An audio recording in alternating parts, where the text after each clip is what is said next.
Manahoana daholo tsika rehetrarehetra any an-trano eto amin'ny cuisine break indray izao tsika izao. Dia hikarakara sakafo tsika androany izay avetsy amin'ny chef Ambody Mita tany malalaka indray aloha no hanolotra sakafo anareo androany. Dia ny zavatra atolotro anareo crevette à la mayonnaise. Dia mety tsara izy ity ataontsika entrée na goûter na entrée moa tena fihinanana azy ity e. Izay no tena marina satria sakafo maivana anampidirana sakafo manaraka na koa ho an'ireo olona tsy de tokony sakafo be loatra dia mety tsara mihitsy ny crevette à la mayonnaise.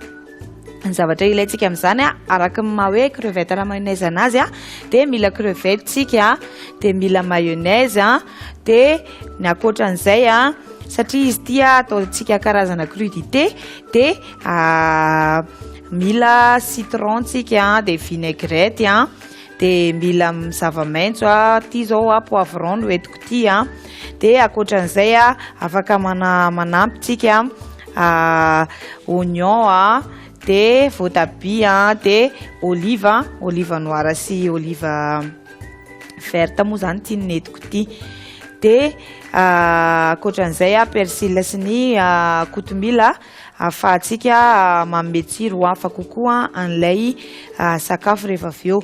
Dia ny anaovantsika azy ampangotrahana ny crevette ity zao efa avy nampangotrahako izy dia rehefa mampangotraka crevette ianao dia somary asianao sira kely ahafahan'ilay izy misy sira any anatiny akoatran'ilay sirana mayonnaise sy ny fangaro hafa ho ataontsika aminy rehefa avy eo.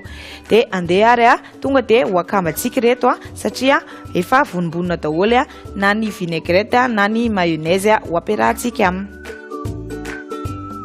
Dia alaintsika ilay crevette dia arotsaka ao anaty bol toy izao. Dia ny fangaro sasany izay ho akambanao aminy ny azo ity nasiako poivron dia arotsaka ilay poivron dia asitsika oignon dia ilay olive mora kely manao anazy ity. Afaka tetitetehanao majinika ireny afaka avelanao amin'izao ihany koa tsy maninona mihitsy. Dia alaintsika ilay vinaigrette dia arotsaka kely ao anatiny ao. Ity vinaigrette ity mbola ho atoroko anareo ity amin'ny fampianarana sakafo manaraka amin'ny émission antsika manaraka fa ito aloha izy vinaigrette tsotra nataoko teto mayonnaise io dia nasiana vinaigre dia mixeko niaraka tamin'ny poivron dia persil sy kotomila fa misy fotoana tsy maintsy mbola hitondrako an'izay karazana saosy vinaigrette maromaro ao atolotro anareo. Dia afangaro kely toy izao izy le vinaigrette moa zany efa misy sira, mayonnaise efa misy sira dia efa tsy asiantsika sira intsony izy ahafahantsika mba hoe tsy be sira sanatria. Dia narotsaka ilay mayonnaise dia toy izao. Rehefa tsy tianao fotsiny ilay izy hoe atao betsaka ny mayonnaise sy ny vinaigrette atao kelikely fa ity zao nataoko tena feno tsara mihitsy satria hihinantsika.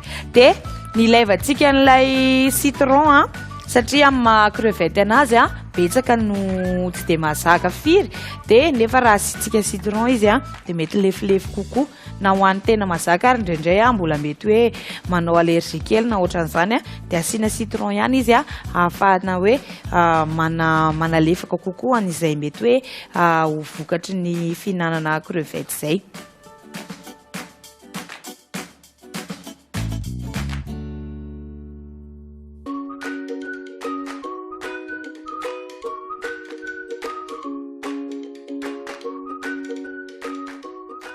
Ie dia ohatretr'izay ny anaovantsika n'ilay crevette à la mayonnaise de avereno any an-trano, ataovy any an-trano. Mino aho fa betsaka ny efa mpanao anazy io de alefaso atao fa tsara be mihitsy ny crevette à la mayonnaise de mametraka ny mandrapitafy aminareo eto amin'ny cuisine break izay avetsy amin'ny chef Ambodimita Tany Malalaka de manasa anao tonga any aminay any anandrana ny sakafo ataonay de amin'ny manaraka indray mitondra sakafo vaovao eto amin'ny cuisine break.